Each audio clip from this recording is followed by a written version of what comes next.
Caros colegas, estamos aqui novamente recebendo com muita honra, com muita satisfação o Dr. Francisco Ferreira Jorge Neto, digníssimo desembargador federal do Tribunal Regional do Trabalho da Segunda Região, que muito nos honra com a sua presença e vem colaborar com o ensino jurídico aqui do nosso curso e também trazer importantes informações aos nossos colegas. Dr. Francisco, seja bem-vindo. Eu que agradeço. Obrigado pela visita. Ficamos muito honrados e sempre agradecidos. E muito agradecido com a sua colaboração aqui no nosso programa, que, inclusive, aproveitando aqui o início, gostaria de deixar informado que colocaremos novas edições toda segunda-feira. Então, toda segunda-feira, o colega que quiser nos acompanhar, por favor, acesse o nosso site www.shigemori.com.br e ter acesso às gravações que nós estamos fazendo aqui sobre temas importantes do direito e do processo do trabalho. E também sugerimos aos colegas que mandem sugestões de temas, novos temas que nós iremos estudar, preparar e colocar aqui no ar, para que os senhores possam ter acesso às informações. Hoje vamos falar sobre a exceção de incompetência em razão do local e o processo de trabalho. Nós sabemos aí que a competência trabalhista é determinada pelo artigo 65 da CLT, via de regra, o local de empregado prestou serviços. Dr. Francisco, com relação a esse tema muito importante, gostaria que o senhor explanasse assim, bem sucintamente sobre o artigo 651 e as situações em que se apresenta a competência territorial trabalhista para o dissídio individual. Antes de mais nada, para os que nos assistem, Dr. Gerson, de manhã, bom dia, à tarde, boa tarde, e à noite, boa noite. O artigo 651, sendo claro e objetivo, está vinculado a um dos critérios de fixação da competência e é o critério territorial, vale dizer, o local no qual se propõe a demanda, e é válido para os dissídios individuais. Ponto. Qual é a regra básica, professor Gerson? É o local da prestação dos serviços. O trabalhador deve propor a sua ação no local onde ele tenha prestado os serviços. A lei que regula a competência material, a competência territorial da Justiça do Trabalho é lei federal. E geralmente, aonde há uma vara, esta vara pode estar circunscrita a uma cidade ou a várias cidades, a competência. Aonde não houver a vara do trabalho, a competência é do juiz de direito.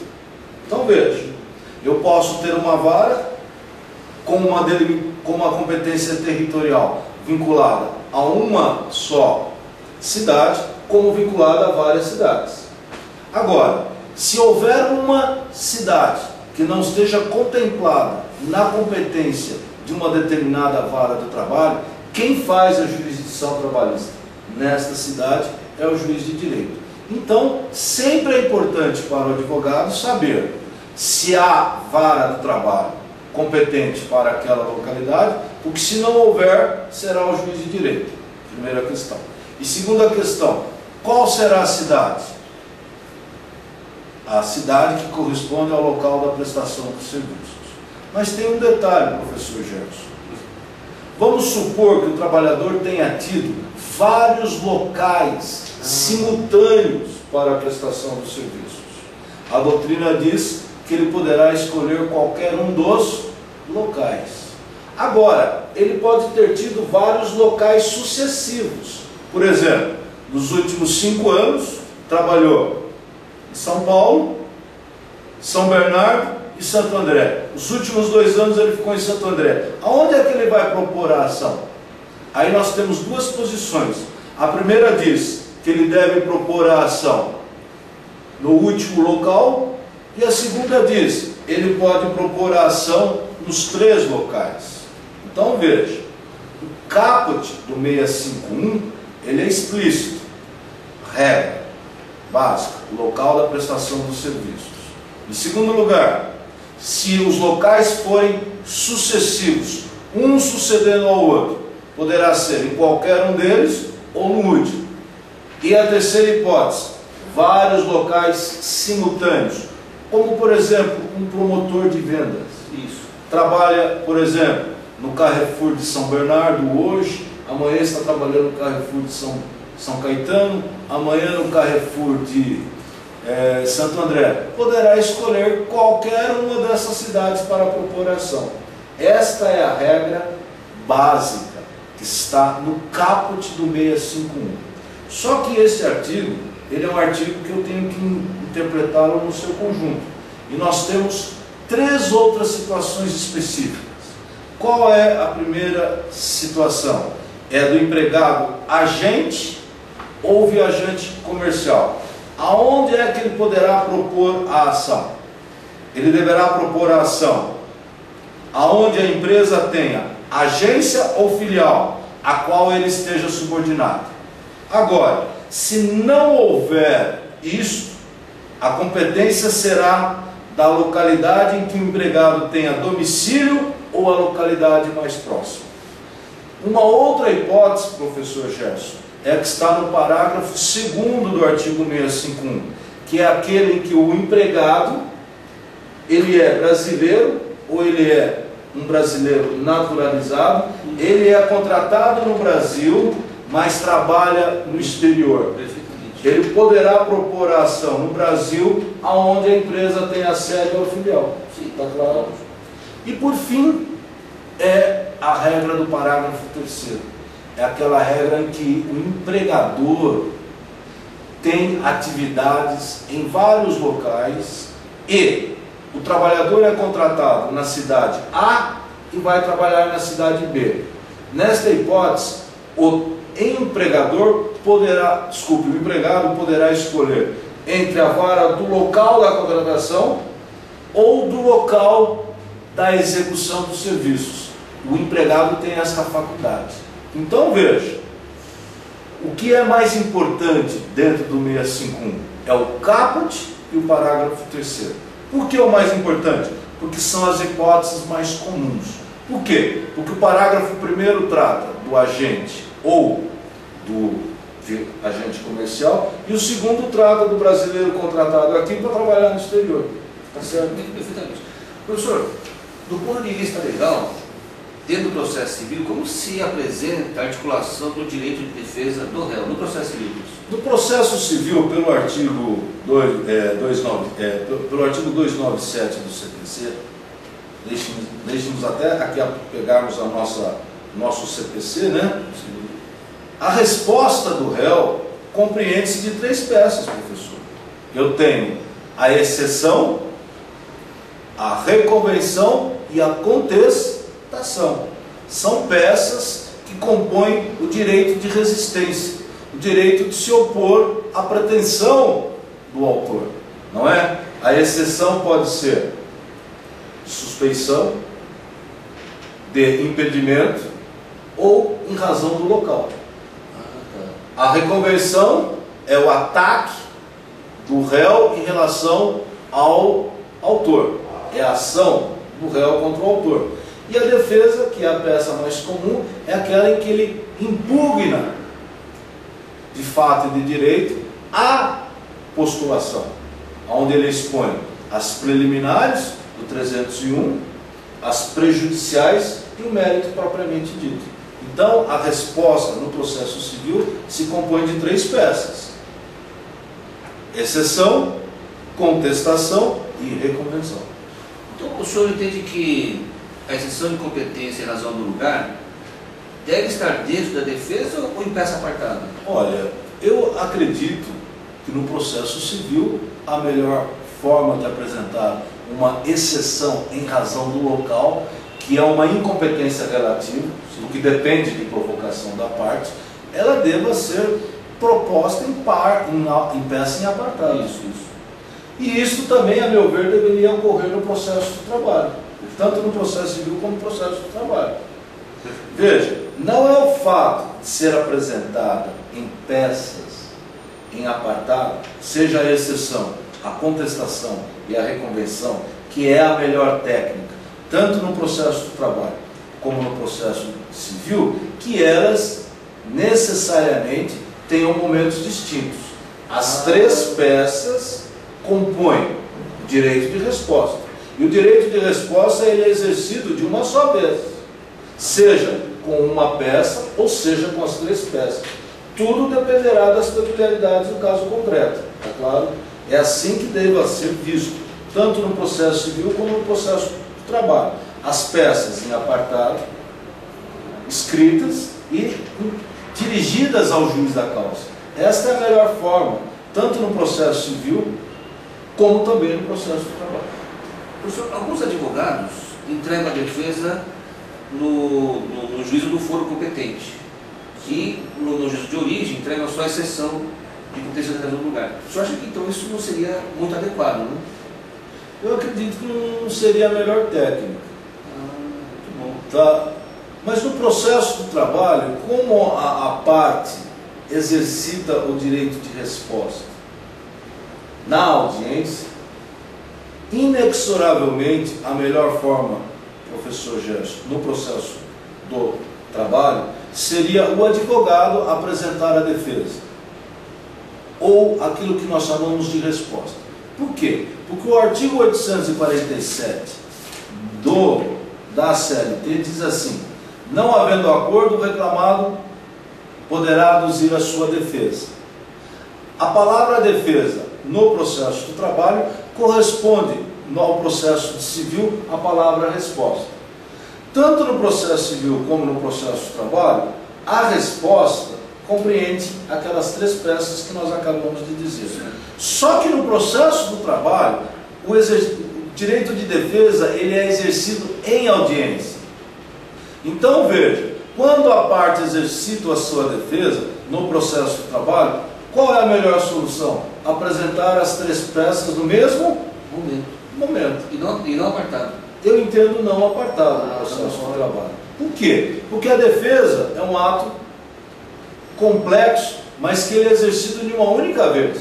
Claro está que no processo civil, apresentada a exceção em razão do local, o processo se suspende até que o juiz resolva a exceção. Certo. Pois bem, se ele acolher ou rejeitar a exceção, Já resolveu. está resolvido, mas a defesa já está exercida. Então veja, a parte apresenta toda a resposta, o juiz suspende qualquer desdobramento do processo com relação à defesa ou à reconvenção para resolver a exceção. O juiz pode instruir a exceção e, após a instrução da exceção, dizer se ele remete o processo para esta ou para aquela vara, ou simplesmente manter os autos na própria vara de origem. Neste caso, se ele mantiver o processo na própria vara, onde foi originariamente ajuizada a demanda, a defesa já está exercida, ele dá andamento ao processo. Não é? E caso isso não ocorra, a reclamada seria confessa. Exatamente, a reclamada seria confessa. Agora, se ele manda o processo para uma outra vara, a qual ele entende que é competente, o processo, quando for, já vai com a defesa. Se não for, confesso. Eu entendo que poderá ter a revelia contra reclamado. Sabe por quê, professor Gerson? Porque nós temos que fazer uma análise sistêmica da CLT. A CLT diz assim: não havendo acordo, o reclamado terá 20 minutos para aduzir a sua defesa. A palavra defesa aqui não está como sinônimo de uma ou outra peça. Está como sinônimo da defesa em si. E eu posso exercitar a defesa como eu exercito a resposta. Exceção, reconvenção e contestação. Se eu apresento a exceção junto com outras peças, apresentada a exceção pelo artigo 799, combinado com o artigo 800 da CLT, apresentada a exceção, suspende-se o processo. O que isto significa? O juiz irá instruir a exceção. Instruída a exceção, o juiz poderá acolher ou rejeitar. Se ele acolher a exceção, o processo vai para o juízo competente com as demais peças já entranhadas aos autos. Não é? Agora, se ele rejeita a exceção, o processo continua da onde parou na vara. Ele vai instruir o mérito e vai decidir. Ou ele vai dar prazo, se tiver uma reconvenção, para a parte contestar a reconvenção. Está claro? O importante, doutor Gerson, é o seguinte, é que as partes fiquem claras no seguinte aspecto. Há uma certa prática, que não é a mais correta, data máxima vênia, de que, apresentada tão somente a exceção, suspende-se o processo para se resolver a exceção. Para depois vir a defesa. Para depois se exercitar as outras modalidades de defesa. Creio eu que esta não é uma forma processual adequada. Porque a lei diz, a parte tem 20 minutos para fazer a sua defesa. Hoje não é comum a defesa oral na audiência trabalhista. É comum a apresentação da defesa escrita, o que é mais correto, é mais seguro, é mais técnico. Não gasta-se tanto tempo para se fazer uma defesa oral. Apresentadas as 3 peças, ou as 2 peças, e uma delas é a exceção, porque a outra é inexoravelmente a contestação, vamos resolver a exceção. Depois nós adiamos para saber se vai o processo para a vara competente ou vai ficar na vara de origem. Mas, infelizmente, nós temos a seguinte prática. É apresentada a exceção, tão somente a exceção, o juiz instrui a exceção. Se ele rejeita, a ele dá prazo ou ele junta a defesa. Isso. Ou ele remete o processo ao juízo competente e lá vai ser exercido a outra parte do restante da defesa. Eu acho que não é uma técnica muito correta, porque a lei é clara. A parte tem 20 minutos para exercer o direito de defesa. O direito de defesa, ele é um ato complexo, que compreende as 3 peças, mas ele é exercido num só ato. Está claro? Esta é a minha posição. Então veja, se algum juiz não quiser juntar a defesa, vale dizer a contestação e a reconvenção, e só junta a exceção, protestem. Por quê? Porque o juiz pode só receber a exceção, acolher a exceção e mandar o processo para o juízo competente. Chegando lá, o juízo competente vai dizer assim: você deveria ter exercido o seu amplo direito de defesa aonde você contestou, aonde você se defendeu, e você não apresentou tudo. Vou te considerar rebelde e confesso. Você pode ter esse perigo. Então eu recomendo a defesa em um único ato, as 3 peças, por escrito e em apartado. Em segundo lugar, apresente-as simultaneamente. Se o juiz não quiser aceitar as 3 peças, impugne o ato do juiz para se resguardar de um eventual outro entendimento que um outro magistrado possa ter no mesmo processo. Esta é a minha opinião. Eu tenho uma sugestão que eu costumo praticar, professor. Pois não. Eu peço para o juiz de origem constar na ata que a defesa vai ser entregue do juiz competente. Não deixa de ser uma solução. Chega o juiz competente e fala assim: ó, o juiz de origem, né, ele tem 2, está na ata, está na ata. Mais ou menos assim. Não deixa de ser uma boa técnica, professor Gerson. Mas vamos considerar que o juízo competente ache que o ato do outro colega não foi o correto. Aí, como é que fica aqui? Então, eu acho que a melhor técnica é protestar pelo juiz não permitir que você não tenha juntado todas as coisas. Mas às vezes o próprio advogado não quer juntar para não facilitar a vida do reclamante também. Mas, data máxima vênia, aonde está escrito que o processo é uma caixinha de surpresa? Isso não pode você, né? Concorda? Isso é um tema interessante. Onde está escrito que nós devemos ganhar os processos com base na surpresa? Do que estou falando? Estou falando da audiência una. A audiência una, professor Gerson, ela é muito prejudicial ao reclamante. Porque o reclamante instrui o processo sem se preparar para saber o conteúdo da defesa. É verdade. E a defesa às vezes é extensa. E às vezes a defesa é extensa e vem com uma série de circunstâncias que o reclamante as desconhecia. Ou não estava preparado para fazer uma prova daquela defesa. Me acompanhou? Porque veja, Claro está que nós devemos ter celeridade, devemos ter economia processual, razoabilidade na duração do processo. Mas do que adianta isso se eu prejudico o amplo exercício do direito de defesa? Toda a principiologia ela deve se sobrepor de uma forma harmoniosa. A audiência una é rápida, valoriza a celeridade, a economia e a razoabilidade da duração do processo.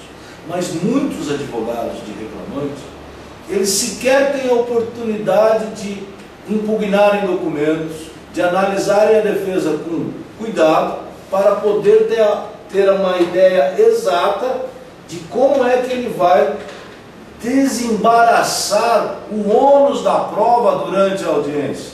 Isso não é possível de ser feito lendo-se uma defesa de 2, 3, 20 ou 30 páginas em alguns segundos para se ter uma ideia do que ele vai produzir de prova naquele momento. Ele não tem nenhuma ideia de saber pensar e refletir quais seriam as melhores perguntas para a parte contrária, para suas próprias testemunhas ou as testemunhas da parte contrária na repergunta.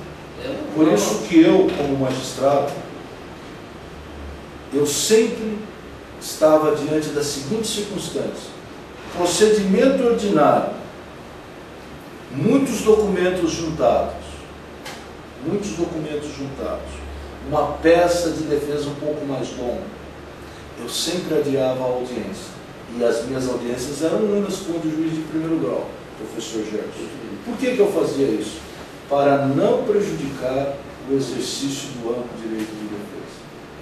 E se os senhores tiverem uma ideia, o artigo 46 ou o artigo 43 da consolidação dos provimentos da Corregedoria Geral da Justiça do Trabalho prevê que é direito do advogado, em sendo procedimento ordinário no processo do trabalho, requerer, face à complexidade da defesa, o adiamento da audiência, para que ele possa se manifestar, para que na segunda audiência se faça só a instrução daquele processo. Muito bem. Professor, uma última dúvida aqui, que é o seguinte: a súmula 214 do TST letra C, a súmula 214 falou o quê? Que a decisão interlocutória é irrecorrível, né? Mas a letra C, mas ele fala assim, salvo em 3 situações. A letra C desse 214 fala quando o juiz acolhe exceção de competência territorial, remeter dos autos para outro tribunal regional daquele que vincula o excepcionado, não é? Mais ou menos assim o texto. Então seria o seguinte: se por acaso a reclamada apresenta uma exceção de competência em razão do lugar, e o juiz acolhe, em tese ele prejudica o reclamante, porque vai ter que o reclamante ir para outra localidade. Nesse caso, a súmula prevê aí que essa decisão interlocutória não seria irrecorrível. Eu entendo que o recurso cabido seria o ordinário nessa situação. Veja, é muito interessante. Então, voltando a um breve resumo. A parte deve ter o cuidado e exercer a defesa em um único ato, apresentando todas as peças que ele entender cabíveis. Em segundo lugar, as peças devam ser por escrito. Em terceiro lugar, se o juiz se recusar a aceitar a juntada da reconvenção ou da contestação por que foi apresentada a exceção, proteste e diga e deixe bem claro que você não juntou porque o juiz não permitiu. Por quê? Porque se for apresentada e juntada tão somente a exceção, você pode correr o risco de que, se ela for acolhida, o juízo para onde se remeta o processo, o juiz possa entender que já está exaurido, está precluso o momento do exercício da defesa para a apresentação da contestação e da reconvenção. Então se acautela. Com relação à natureza jurídica da decisão que analisa uma exceção, em razão do local, a rigor, trata-se de uma decisão interlocutória. E as decisões interlocutórias no processo do trabalho, a rigor, pelo artigo 893, parágrafo 1º da CLT, professor Gerson, não cabe recurso de ofício. Desculpe, não cabe recurso. não cabe nenhum recurso. Há uma única exceção com relação à exceção em razão do local. Qual seria esta exceção? Esta exceção está na súmula 214 do TST. E qual seria o conteúdo desta exceção?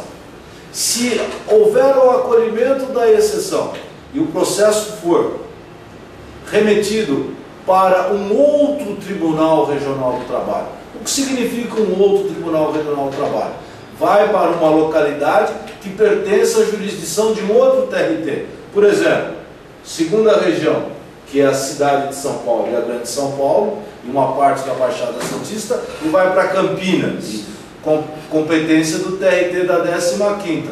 Aí, neste caso, caberá recurso ordinário, como o senhor bem pôde. Sem preparo. Sem nenhum preparo, porque não tem nenhuma custas, e não tem, e com efeito pura e simplesmente, neste caso, devolutivo e suspensivo. Por quê? Porque o processo não tem uma sentença definitiva, tem uma decisão interlocutória. Então, eu não poderia dizer, não vamos nem perquerir a respeito do efeito suspensivo, porque não tem nada a executar. Né? Exatamente. Não tem nada a executar. Só devolutivo, na verdade. É só o efeito devolutivo. Exato, não é? Porque eu não tenho nada a executar. Exatamente. O processo vai para o TRT de São Paulo, o TRT de São Paulo vai decidir se está correto ou não. Se entender que está correto, aí o processo é remetido para Campinas. Esse recurso só para o reclamante, né? Reclamada não pode fazer esse recurso, caso não acolha a exceção. Eu acho que não, né? Não, porque aí o processo vai ficar mantido na vara de origem, a reclamada vai poder porque a súmula fala que acolhe a exceção, né? E não desacolhe. Exatamente. É um recurso que, em tese, só se destina ao reclamante. Ok. Professor, ficamos muito gratos. Tenho certeza que as informações foram valiosíssimas. Né? Eu sugiro aqui aos colegas que mandem novos temas para nós abordarmos.